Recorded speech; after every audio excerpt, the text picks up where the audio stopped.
Hello student, आप सबका growth academy गुरुजी में स्वागत है। मेरा नाम है गोविंद सोनी। आज हम लोग क्या करेंगे, आईआईटी जैन 2025 का क्वेश्चन नंबर 15 को सॉल्व करेंगे, जो कि हमारा क्या है, लीनियर अलजेब्रा से दिया गया है। ठीक है ना। देखिए यहाँ पे क्या दिया है, हमको एक मैट्रिक्स एम दिया गया है जिसका ऑर्डर यहाँ पे दिया गया है हमें 3x4 का। ठीक है। और उसके बाद कह रहे हैं consider the system S of linear equation given by, मेरे पास यहाँ क्या है, तीन इक्वेशन दी गई है जो कि कैसा है, लीनियर इक्वेशन दिया गया। और यहाँ पे कह रहा है कि x1 x2 and x3 x4 हमारे कैसे अननोन्स है।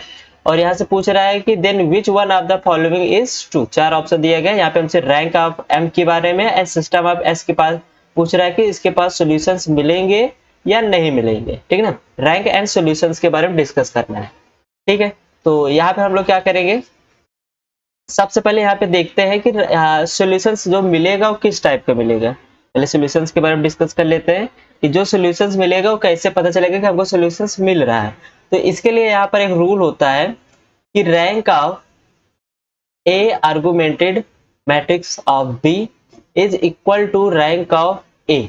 अगर कुछ ऐसे टाइप का आ रहा है तब यहाँ पे बोला जाता है कि if and only if system of linear equation system of linear equation has a solution clear. क्या कहेंगे, अगर हमारा augmented matrix A and B का रैंक और रैंक ऑफ ए जो हमको गिवन दिया रहेगा, जैसे यहाँ पे गिवन है ना, इन दोनों की रैंक अगर दोनों सही सेम होगी तब यहाँ से हम बोलेंगे सिस्टम ऑफ लीनियर इक्वेशन के पास क्या होगा, एक सोल्यूशन मिलेगा। ठीक है ना। तो इसके लिए हम लोग क्या करते हैं, यहाँ पे जो हमें मैट्रिक्स दी गई है इसको हम लोग क्या करते हैं, जैसे यहाँ पे मैट्रिक्स दी गई है, यहाँ पे हमारे पास चार अननोन्स दिए गए हैं। इन सभी चार अननोन्स का हमारे पास कोफिशिएंट दिया है, इनको मैट्रिक्स फॉर्म में, एंड यहाँ पर एक बी मैट्रिक्स दी गई है, इनको भी हम लोग क्या करेंगे, आर्गुमेंटेड मैट्रिक्स के रूप में लिखेंगे। कहने का मतलब है augmented matrix of M to B, हम and augmented matrix of B के फॉर्म में इसको लिखते हैं। तो यहाँ से हमें क्या मिल जाएगा, यहाँ पे हमें दिया, सबसे पहले मैट्रिक्स दिएगा 6 2 -6 8 एंड नेक्स्ट हमारे पास रो दिया गया 5 3 -9 8 एंड यहाँ पे दिया 3 1 -2 4। और यहाँ पे हम लोग क्या करेंगे, आर्गुमेंटेड मैट्रिक्स आप बी यूज करेंगे। बी हमारे पास क्या दिया गया है, 8 16 एंड 32 दिया गया। ठीक ना, ये हो गया। ये बात याद रखना है कि हमारे पास जो मैट्रिक्स दी गई है 3x4, ये हमारा जो मैप है लीनियर, अगर हम लोग बात करें लीनियर ट्रांसफॉर्मेशन की, तो ये हमारे पास कितना होगा, R4 से R3 पे दिया गया है। इसका मतलब इस मैट्रिक्स का जो रैंक होगा, रैंक ऑफ M की बात किया जाए तो रैंक ऑफ M जो होगा वो 3 ही होगा, 3 से ज्यादा नहीं हो सकता, क्योंकि यहाँ पर हमारे पास L जो हमारे पास रो है वो हमारे रो कितने हैं, 3 ही है। ठीक ना। तो हमको क्या करना, रैंक हमारे 3 से ज्यादा नहीं हो सकती, 3 होगी या 3 से कम होगी। तो इस बात को ध्यान में रखना है। अच्छा ठीक है, एक बार पता करते हैं कि जो एम मैट्रिक्स है हमारे पास, इसकी रैंक कितनी है।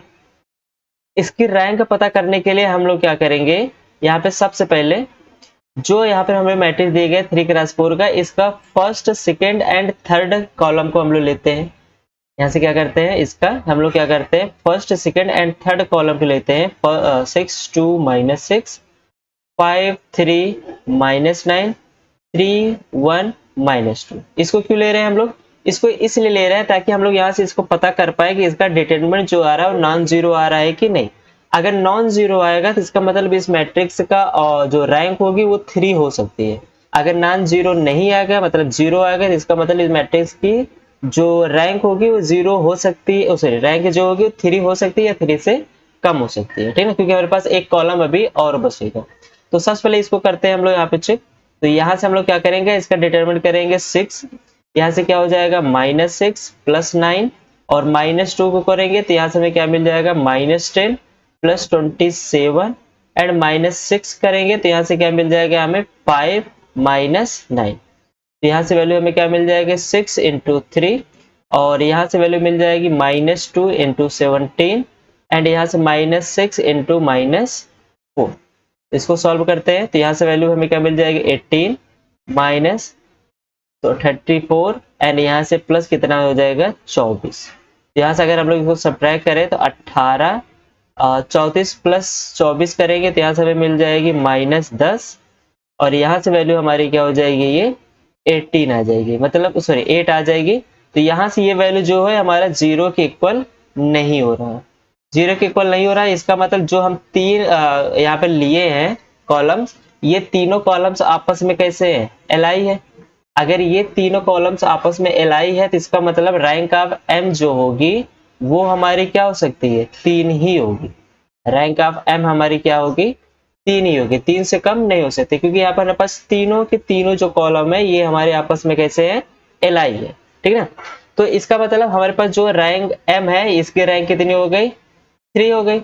अब देखिए अगर कोई भी अगर हमको मैट्रिक्स दिया गया है उसका जो रैंक है, मान लेते कुछ दिया गया, अगर उसमें कोई एक कॉलम हम लोग और ऐड कर दिया जाएगा तब भी उस मैट्रिक्स की क्या होगी, रैंक 3 ही रहेगी। कहने का मतलब है यहाँ पे हम लोग 3x4 ऑर्डर के ये मैट्रिक्स लिए थे, यहाँ पे हम लोग क्या करते हैं एक कॉलम और ऐड कर दिया जो कि बी हमारा है 8 16 और 32। तो इसका जो बनेगा अब हमारे पास कॉलम सॉरी जो इसका ऑर्डर बनेगा वो क्या बनेगा, 3x5 का बन जाएगा। अगर 3x5 का बनेगा तो इसकी रैंक जो रहेगी वो रैंक 3 से ज्यादा नहीं हो सकती। इसकी रैंक जो होगी, अगर हम लोग कॉलम एंड रो वाला प्रॉपर्टीज यूज करेंगे तो यहाँ पर इसकी रैंक जो होगी वो क्या होगी, 3 ही हो सकती है, 3 से ज्यादा नहीं हो सकता। तो हम लोग 3x4 में देख चुके हैं इसकी रैंक कितनी रही है, 3 है। तो 3x5 में भी जो यहाँ पर सिस्टम ऑफ लीनियर इक्वेशन बन रहा है, सिस्टम ऑफ लीनियर इक्वेशन जो हमारे पास बन रहा है किसका, एस का, इसकी भी रैंक कितनी रहेगी, 3 ही रहेगी। इसकी रैंक भी कितनी रहेगी, 3। कहने का मतलब है augmented sorry rank of M augmented B की जो होगी ये कितनी होगी, 3। एंड रैंक ऑफ एम की बात किया जाए ये भी हमारी कैसी रहेगी, आपस में 3। तो दोनों कंडीशन में ये वैल्यू आपस में कैसे हैं, इक्वल है। तो इसका मतलब जो हमारे पास सिस्टम ऑफ लीनियर इक्वेशन होगा उसके पास कितने सॉल्यूशंस मिलेंगे, 1 सॉल्यूशन जरूर मिलेंगे। क्या होगा यहाँ पर, एक सॉल्यूशन मिले, ठीक है ना। इसके पास क्या होगा, एक सॉल्यूशन मिलेगा। अब हम लोग ऑप्शन की तरफ चलते हैं। ऑप्शन में देखिए यहाँ पर हमारे पास सी और डी कह रहा है कि रैंक ऑफ एम क्या है, 2 दिया है, तो सी एंड डी हमारे लिए क्या हो जाएगा, फॉल्स। ए ऑप्शन में देखिए, ए ऑप्शन में कह रहा है rank of M is 3 and system has a a solution. इसका मतलब ये हमारा करेक्ट हो जाएगा। यहाँ पे कह रहा है does not have solutions, option B हमारे लिए क्या हो जाएगा, डिस्कार्ड हो जाएगा। तो आई होप आप सबको 15 क्वेश्चन समझ में आया है। तो हम लोग क्या किया है, यहाँ पर इस प्रॉपर्टी को यूज किया। इस प्रॉपर्टी को आप ध्यान में रखिए कि जो भी हमारे पास इस टाइप का सॉल्यूशंस पूछेगा तो उसके लिए हम लोग क्या करेंगे, rank of A augmentative matrix of B equal to rank of A. अगर ये दोनों बराबर है तो इफ एंड ओनली इफ की कंडीशन यहाँ पे है कि system of linear equation has a solution. Clear.